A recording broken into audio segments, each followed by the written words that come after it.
আসসালামু আলাইকুম রহমতুল্লাহ। দেখেন ইঁদুরের অবস্থা। ইঁদুরে লাউ গাছ কীভাবে কেটে দিছে।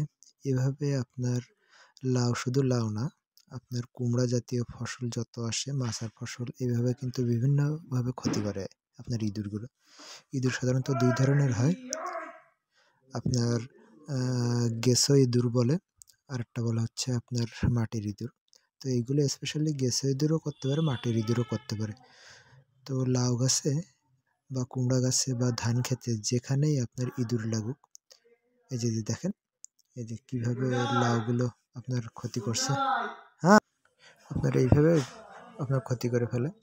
লাউয়ে দেখেন মাশাআল্লাহ খুব সুন্দর ফলন, কিন্তু অধিকাংশ ইঁদুরে প্রচুর পরিমাণে কেটে নষ্ট করে দিছে। তো এইগুলো এমন যদি হয় তাহলে আপনার গন্ধযুক্ত যে কীটনাশকগুলো আছে, যেমন হচ্ছে আপনার সেমকো কোম্পানির আপনার সেমকাপ, এটা খুবই গন্ধ। এই গন্ধজাতীয় কীটনাশকটা আপনি আপনার ধানের জমি হোক বা আপনার এমন ফসলেই বা মাছার কোনো ফসল হোক, এবং স্প্রে করলে আপনার 2 মিলি হারে আপনি স্প্রে করলে আপনারও অনেকটা উপকার হয়। যেমন যদি ধান খেতে হয়, ধান খেতে আপনার ফুল 100 ml এর একটা ওষুধ। এই যে দেখেন কি অবস্থা।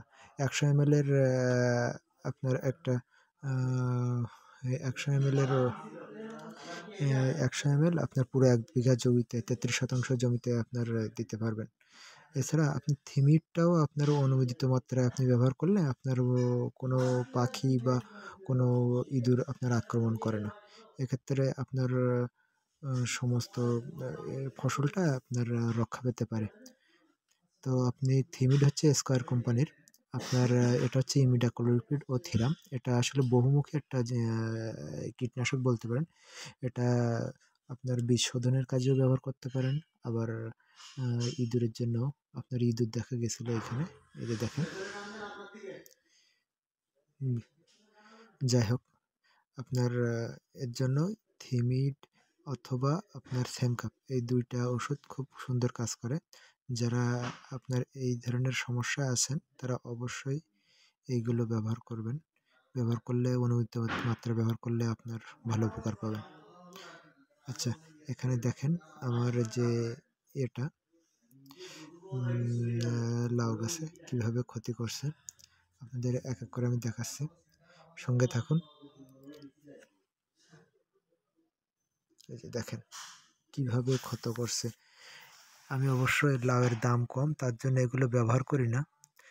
আপনার যদি ভালো দাম থাকতো, আপনার লাউয়ের আমার এখানে দাম আপনার 5 টাকা, সর্বোচ্চ যদি খুব একদম ফ্রেশ লাউ হয় তাহলে 10 টাকা।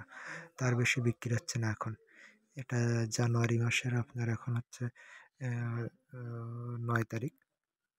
দেখেন কি অবস্থা, কীভাবে এখন একদমই দাম নাই। সেই জন্য